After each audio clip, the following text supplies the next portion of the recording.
Welcome back, my friends, to the show that never ends. We're so glad you could attend. Come inside, come inside. Hello, everyone, and welcome back to the University of Guadalajara Institute of Innovation, Investigation, and Governance YouTube program named Expat Conversations with Michael Nolen. I want to say thank you very much for tuning in today, and I hope the information we provide is educational and that it will help add to your life. First, I want to say thank you very much to the Hotel Villa Monte Carlo here on the west side of Lake Chapala. It is a very, very nice resort, and they allow us to film all of our episodes here. So I want to say thank you very much to them. If you're heading to Chapala, need a nice, beautiful hotel resort to stay at, this is a great place to do that. If you're here for the weekend, want to come take in some of the thermal waters, play pickleball, we've got 3 or 4 pickleball courts, swim in the pools, have some kind of meeting or something. The Villa Monte Carlo is a beautiful, beautiful resort right here on the north shore of Lake Chapala. So be sure to check it out and give them an opportunity to earn your business and have a place to stay. Today on the show, I've got a very interesting young lady named Karen Ortiz. Karen, thank you very much for taking the time to come. Thank you. She works for the municipality of Chapala, and her forte is environmental studies. And so thank you very much for taking the time to come.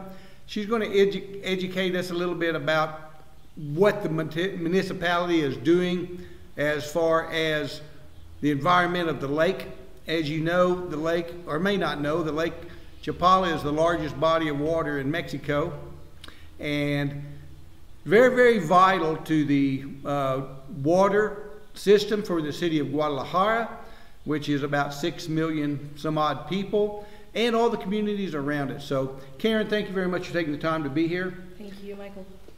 If you wouldn't mind, first just kind of give us a little background about yourself, if you're from what university, if you're Mexican, where you're from Mexico, how you got to work to the city of Chapala, how long you've been here, and kind of what your role is with the municipality. Okay. That's a lot, but I will try to remember everything. Thank you. Well, my name is Karen Ortiz Rosas. I have 27 years old. Actually, I was born in Guadalajara, but I say all the time that I'm from Ajijic because my whole life I've been living here.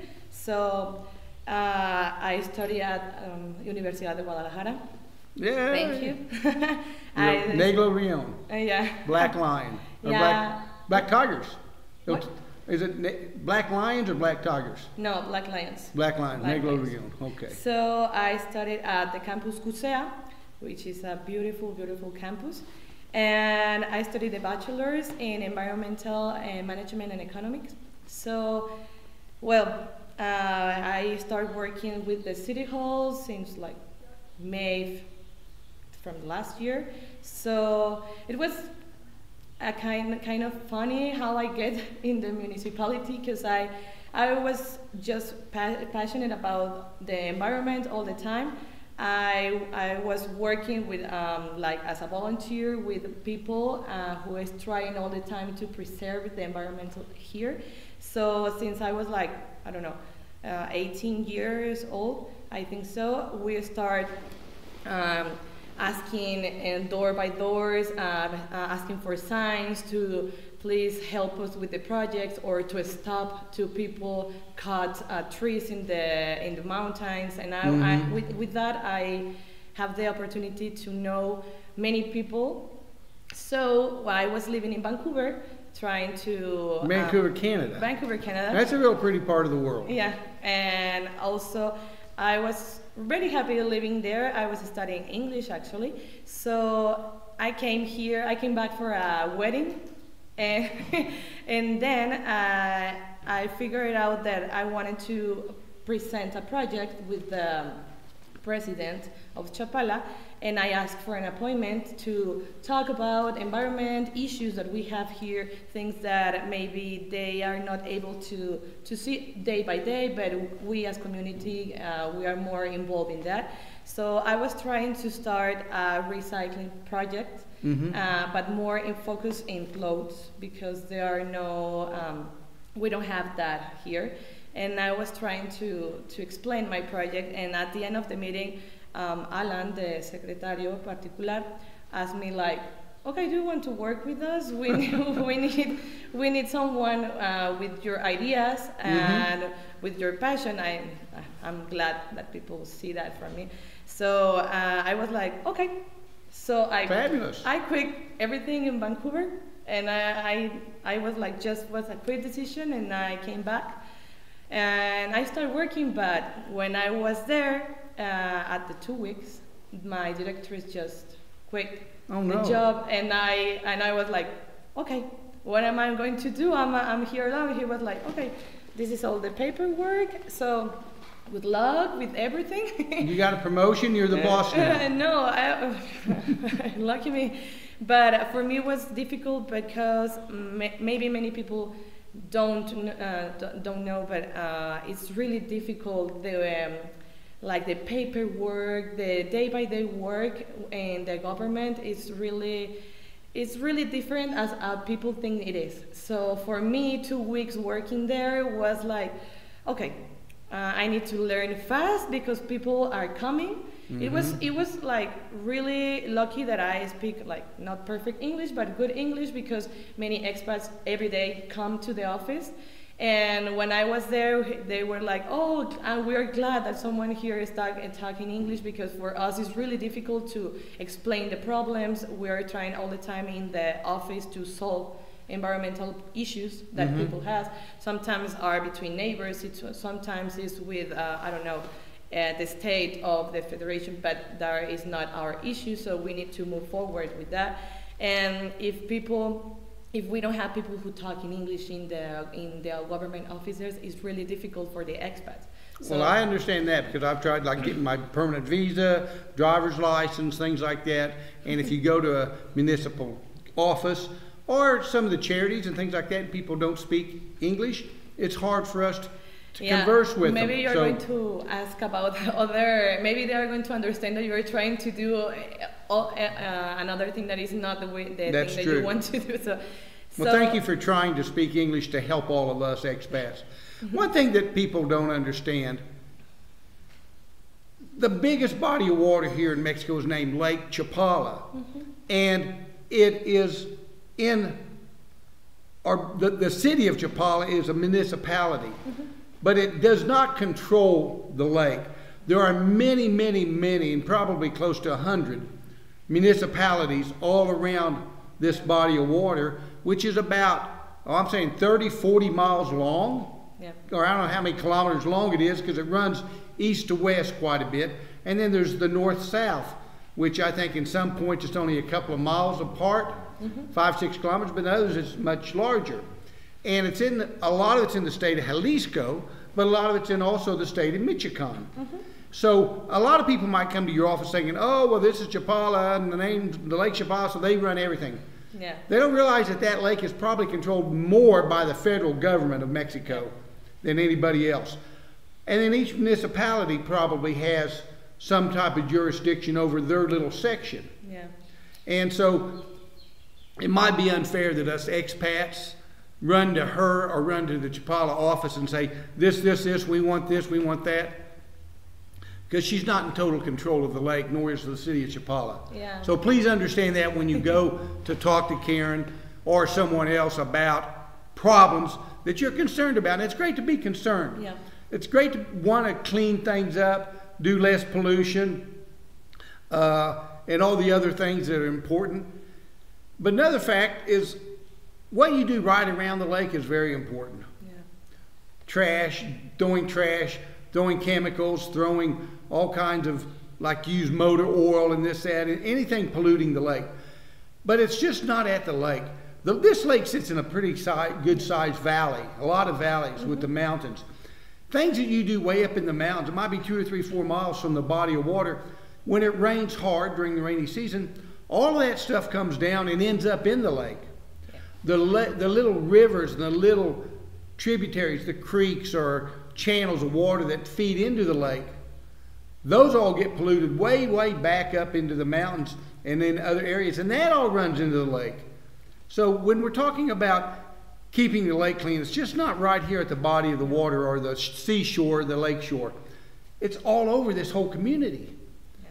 We need to start, if we talk about that, we need to start to think more that most of the pollution that came here to the lake is more from the industry that is in Del Salto, maybe from us that we don't separate trash maybe, and we just recycling. You were talking about recycling earlier, and that's very important. We have several problems here that concern to us as a municipality, because we have several problems of discharge of gray waters. Most of the waters are treated waters, but most of other part are not. So we're trying to work hard with the direction of Planeación, and because we're trying to ask to the fraccionamientos or the parts here in Ajijic and in Chapala that doesn't have a system of CIMAPA. We are asking more about to buy biodigesters. Yes. So we are trying to do that because right now, and it's important that people know that, are forbidden the septic tanks. Septic tank waters. Yeah, they are forbidden, and we are trying to make people to understand that they need to change the septic tank to a biodigester. So it's important right now, but the new houses that are building right now, we are all the time asking for that, because if we talk about Riberas del Pilar, who is like a small village. Neighborhood, yeah. Yeah, neighborhood that is like between San Antonio and here Chapala, who is beautiful actually. It's close to the lake, but we have that issue that years ago no one was asking about that and that type of sustainable systems. Mm-hmm. And right now we have really several problems with that the septic tanks are just crushing and the water is just going down seeping to the lake. Into the lake and polluting it terribly. Yeah, and sometimes people get like with no empathy about that, and it's like, no, I can't change to a biodigester. I don't have the money, and we understand that. So we give them like time to please figure it out how to stop that discharge, because it's really important, and that involves us as a municipality. We can do something about that. Okay. Because it's maybe a situation that, I don't know, 50 years ago or something, people, or 70 years, people never was thinking about that. It was like, okay, we put septic tanks, everything okay, but maybe they're made out of concrete usually, and the concrete gets old and rusts and cracks, the rebar gives out, and then all of a sudden you have a leak, and they're buried underground, so they're not accessible like a plastic tank would be to fix and repair. And a lot of these areas around here, you're talking 50, 70 years, some of them have been here hundreds of years, and the infrastructure just isn't that great. Yeah. We have I'm going to call that household pollution. We also have around the lake a lot of big industries, and they are also have been noted to be pretty big time polluters.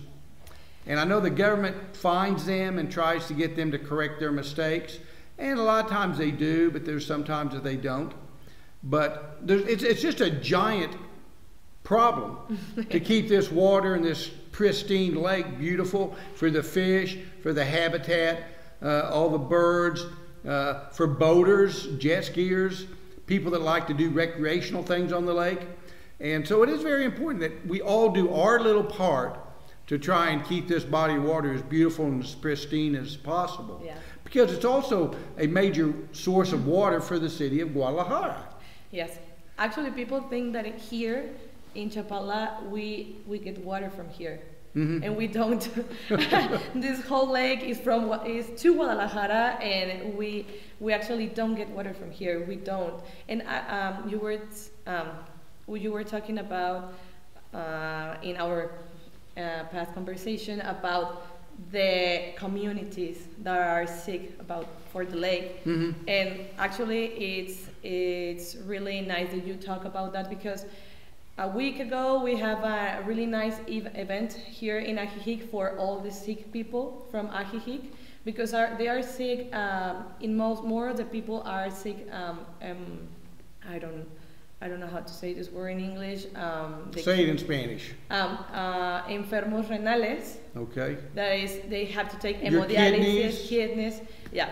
So that is the main issue, and all the people right now, they are getting more educated about they don't have to drink water directly from the lake, because past years people was able to do that, and if you go you can drink it, of course, but now with more environmental education, with all this information that we have from the YouTube, from papers, from everything, people are trying to understand that they can't drink directly from the lake. Mm-hmm. The water needs to process first. Be filtered. Yeah. Well, a lot of people, I was in Puerto Vallarta for about 5 years, and Rotary Club South of Puerto Vallarta, one of their main projects is to go to all the small villages around the lake, the Puerto Vallarta area. There's a lot of indigenous people live way up in the mountains, and their water systems are not purified at all. So the Rotary South gives out filtration systems to hundreds and hundreds of people every year, to where they can get their water from the lake or from the rivers or from the ponds and filter all of that and make it very, very, very pure. And so that's very important. Karen mentioned in our previous conversation, what I was talking to her earlier about is several years ago there was a documentary about Lake Chapala and about all the pollution and things that had been happening over the last 40, 50 years. And I don't remember the name of the documentary. I do know that Bianca Jagger was one of the producers of the movie, and I'm going to get that information for her, and I'll let you all know it. We'll put it on the website. But it's about an hour-and-a-half documentary all about Lake Chapala and the pollution and how we can help make things better. And so it's very important to know that a lot of these small communities do the best they can, but they're not very wealthy communities. A lot of it's well water. A lot of it is water from the lake where they just get it and don't filtrate it as it should be. Yeah.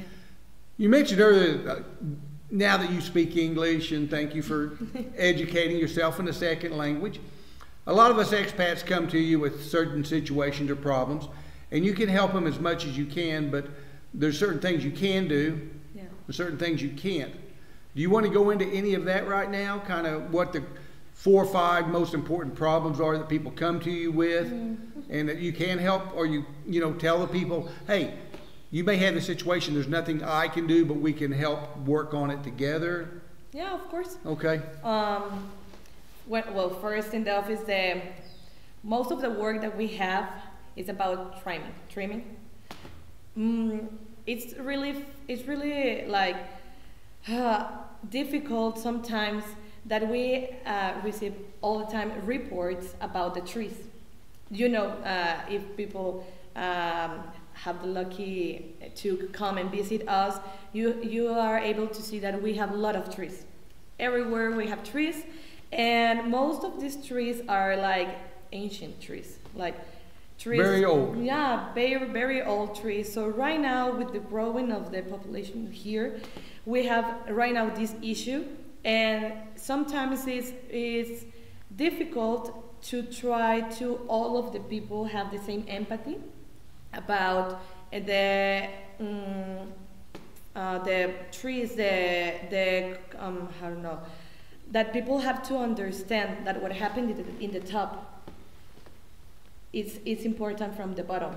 So right now that we are growing and we have development as community, we can't grow more like here. So we're starting to grow up the hill, up the mountain. Up the hill.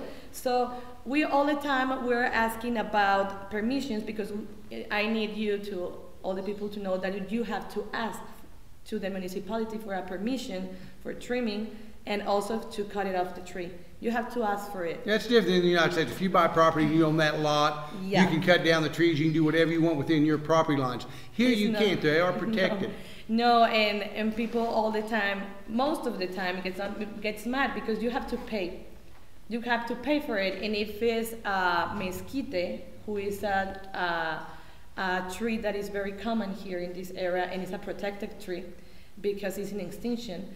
Or it's a guamuchil, who is the one who has these fruits, large fruits. Mm-hmm. And they are not really pretty trees. They're not really pretty, and they grow like this. So people don't want that trees in their places. So they're all the time getting mad about, okay, why should I pay you for this, and why should I ask you for a permission if it's my property? So I am all the time trying to talk with people like, okay, but that tree helps everyone. Mm-hmm. And that tree was here before, and that tree is really important. It doesn't matter if it's like public spaces or in private property. So sometimes, and right now, we are trying to talk with the architects, with the people who wants to build houses here, and trying to people to make the construction around or involving the trees. Mm-hmm. Because there are like old trees that it's okay, we plant every day, every year we are planting trees, but those trees, they are going to grow like in 5-10 years, and the benefits we are going to have like in 15 years. So maybe, but small benefits we have like since we plant the tree. But it's not the same if we cut it off a big tree and we plant 10 Yeah, little trees won't ever take the place. Yeah. If you do come to Monte Carlo, we have one of the largest trees I've ever seen in my life here. Yeah. And I don't know how old it is. I don't know, is it a Wanacoxley tree, or what type exactly tree is that? I haven't had the opportunity to take a It's real about a look block to that. around. I mean, it's one of the biggest trees. It's got to be close to probably 1,000 years old, I would think. Yeah. Very, very old. And this whole resort was built mainly around that tree. Yeah. And the roots. And the roots, are gosh, I getting don't know where like they go. large. And actually, before I came here, I was with an expat in his house trying to solve a problem with neighbors about the tree. He has this big ficus tree. It's amazing. And the neighbors were having like complaints because one of the neighbors was trying to build a column. Mm-hmm. And at the time they start to Excavation of the dirt. They figured out the roots of the tree are getting into the house.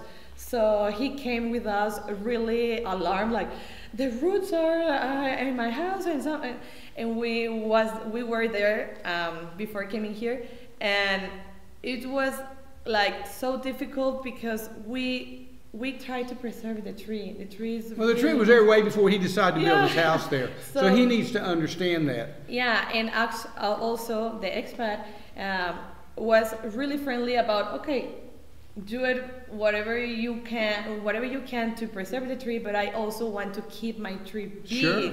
Because my tree is amazing and the shade and everything is amazing. So we are creating a plan or a project to start to cut the roots in a measure that the tree doesn't get like really involved or sick about the thing that we are going to do there. So those are the kind of situations that we have all the time in the office. Okay. And every time it's between neighbors, because a tree affects to a whole block maybe. It could be, yeah. Yeah, but it's really important, and also I'm really glad and really glad and happy that all the expats that are living here in the Lake Chapala, they are really open to help everything. They are open all the time to understand. Of course, we have all kind of people, but I love that all the expats have all these projects to help the community, as like, for example, the recycling center, that we are trying to work with them right now to start new programs of recycling with restaurants in Ajijic town and with the subdivisions places. So it's very like, I don't know, it's like a hug to us, my soul, that we are creating a big community with them, and they are all the time trying to help us, not also with environmental issues, also with the animals, and to protect animals. And it's really amazing that we are having this education from them, because you know that United States is like right now they are like more involved in environmental problems. Maybe they have more expertise in this, and it's really amazing that they all the time came here with open arms and help us and give us like some opinions, like okay, maybe this and that, and I really love that. It's really well, that's very great that the municipality is open and receptive to outside help, and that's one thing that is so great about this area, is because they do understand that a lot of expats come down here from all over the world and want to make this their new community. This is where they're going to spend a lot of their life and maybe the rest of their life. And there's a lot of experts that come from all over, and they have a lot of good information and knowledge. They may have worked under this or in this type of field for many, many years. So it's great that you all do appreciate some of their experts and advice that they can give, and usually they're very willing to give. And speaking of that, when someone comes here, maybe someone works for the forestry, United States governmental Department of Forestry in Colorado or Utah or wherever, and they come down here and decide to live, if they want to contact you and offer some of their free advice or their knowledge, how can they do that? Do you mind giving out like your office number or an email or something to where they can contact you and maybe get involved with you? Sure. We have an email actually, and it works pretty great for us because most of the people can't go to the office. So I don't know if yeah, please just give out your email slowly. Okay, it's ecologia575@gmail.com. Okay. Yeah, and by email you can talk with us, you can ask for appointments, and that will be helpful for us. Is there a phone number they can call? Right now we don't have a phone number there, but you can talk. You can call directly to the municipality, and they call us. Okay, and Karen Ortiz. Karen Ortiz, or my directress, who is Carmen Corona. Carmen Corona. Okay, so if you're involved and you want to be more involved, contact Karen. Maybe you're doing something with the recycling. Yeah. Maybe you're doing something with, maybe you're an architect, engineer, home construction contractor, landscaper. Yeah. You can deal with all of those people, and they may have questions like, hey, I'm going to do this. I want to put in a new sidewalk. Yeah. I want to build a swimming pool. And you can maybe help them. Maybe it's not your area or department that gives the regulations, but you can direct them to somebody within the municipality. Yeah, of course, and also if you want to talk more about, if you have an idea, project, or your community wants to start some project, we are open to talk and work with you. Actually, because we are all the time doing that with animals and with environmental. As I told you, we are trying right now to start the program of recycling. It's okay. And we are trying so hard to start that because we have the main issue in Ajijic, as you know, it's really tourist place. So we have the problem that when all the tourists left, we have a lot of trash.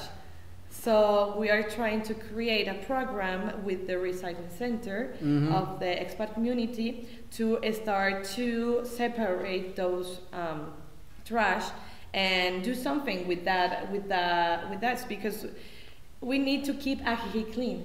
That's true. That's good for all of us. So it's important to all of us to understand that. It's not just Ajijic; it's from Jojotopec all the way down to past the country club. I mean, that's kind of the area. And a couple of months ago on my show, I did have a gentleman all about the recycling and about the different centers that they're trying to do and what they do recycle and what they don't. And what they don't, maybe he can help contact you, or you can contact him or contact Karen, and she can say, well, we're doing this, that, and the other, or these other people are doing this, that, and the other. Yeah, because I was mentioning Ajijic because there was the main community where this project started, and I was talking with this group, and we were saying, okay, if we have 100% of success here, we're going to start to move forward. But first we need to start here because we we are here. We have the cestos that are in the streets, and you can, if you are walking in the street and you have your bottled water, and it's PET, you have the cestos in like trash cans. Yeah. Basically. Yeah, and you can put it in, and then we pick it up and we try to the economic circular. So it's very important. We're trying to start here the program in Chapala, but as you know, we have, for every program we have to start with educational programs first, because if we just put trash cans and we don't say anything, people don't understand, and we have that big issue. So it's sometimes it's sad that most of the budget goes to the trash, literally to the trash, with programs that are not being like socialization with the community. So it's step by step, but we're doing our best, and I hope we can finish before we change administration. Well, I know exactly what you're saying, because I live over in a little area called Isla Huacán de los Mombrillos. Oh, yep. It's another little community on the other side of the mountains. And within a block from my house, I have an elementary school and a secondary. And if you're not familiar with the schooling or educational system down here, every day after the kids get out of school, they go buy snacks, candy, sweets, ice creams, drinks, and all kinds of things. And these kids, literally there's hundreds of them at these two schools, they get out and they eat their choice or their snack or whatever, then they just throw them on the floor. Yeah. And I'm always going down there. I'm the crazy gringo, they call me. I go down and say, hey, pick that up. This is my house. This street is your house. This is our home. You don't want an ugly novio or an ugly novia. You want a beautiful girlfriend or boyfriend. You don't want it to be ugly, and so why are you making your home ugly? Please pick up the trash. And that's where you have to start. You have to start educating the little children. And once they learn and they grow later on, they're going to be throwing their trash away, because this is their home, and that's true for all of us. You have to make this place a better place, and it has to start with you, the man in the mirror, okay? Yeah, that's why in January we're going to start a program with the help of the state, with the budget from the state, to start to make programs of compost. That's good. Yeah, in public schools and also private. It's open to all the schools. If you want to be part, your school want to be part of this program, you can talk to us and we can make it happen. But it's important more in the public schools, because private schools have these classes from environmental classes. Yes. And public schools, most of them are not really involved with this. So with help of the state and with the educational system, we're trying to make like compost for every school, not all of them, but it's for 15 schools here in the municipality of Chapala. And we're starting with this program to first make kids to understand that the trash, that the organics from their home, they can bring it to schools, and they can make it like they can convert this into something that they can sell it later. Yeah, compost it into fertilizer. Yeah. Or use it plants. from their own places. Sure. So, yeah. That's great. And also we are going to have huertos escolares. It's like, you got me on that one. They're planting like vegetables, fruits. Gardens. Where they grow their own food and vegetables. Yeah, it's colored gardens, and with the compost. And so it's duo project. That's great. And first we're going to start with compost, and then, because it is important to people to understand that right now in this era that we are living, maybe in 20 years or 30 years, I hope not, kids, maybe they are going to have different problems that we are having right now. And most of that problems, maybe they are problems with food. We've covered a lot of area today, and I want to say thank you for all the information you provided. We got a couple of minutes left. Is there anything that I haven't mentioned to you that you want to make sure that the expat community and anyone listening to this needs to know, or how they can help you and contact you, or questions that you want to make sure they understand? No, actually, I think we talked. We've covered about everything. Well, that's great. Yeah, but if you want everything. if you want to get more involved about what are we doing here with government, you can go to Facebook. I don't know if yeah, please give out all the information. works. Yeah, if you're an expat and you're living down here in the lakeside and you want to be involved and you don't know how, she's going to give you the information how you can be involved. Contact her, and you all can figure out something you can do to help. Yeah, we have the Facebook page, and it's Gobierno de Chapala, and then you can talk by chat with us, and also you can make reports or every topic that you want to make reports, and you can be also getting in contact with events that we have, cultural, tourist, and everything. Okay, give that out one more time, a little slower. Okay, Gobierno de Chapala. Governador? Gobierno. Gobierno de Chapala. Okay. Maybe if you can, we can post the link. Okay, we'll go ahead and we'll have the tech guys do that. I don't know how to do any of that, but they can put a log underneath the bottom or the top or the side or somewhere. Yeah, it's okay. Put the information out, and you can contact Karen Ortiz, and she can start conversation with you over the internet, and then next thing you know, we have a meeting, and then in a couple of months we'll have the whole situation solved. Yeah. Problems will all be done. I hope so. Well, I want to say thank you once again for taking the time to come educate our audience about how they can be more involved. And thank you very much for everything you've done, changing your life from beautiful, sunny, warm, never rains in Vancouver, Canada, coming back to your home country, your hometown, and helping improve things. And I'll be voting for you for governor or mayor, municipal presidente here in what, about 4 or 5 years, 6 years? Oh, okay. Okay. I hope so. Thank you very much, Karen. Hey, thank you. Appreciate everything you do.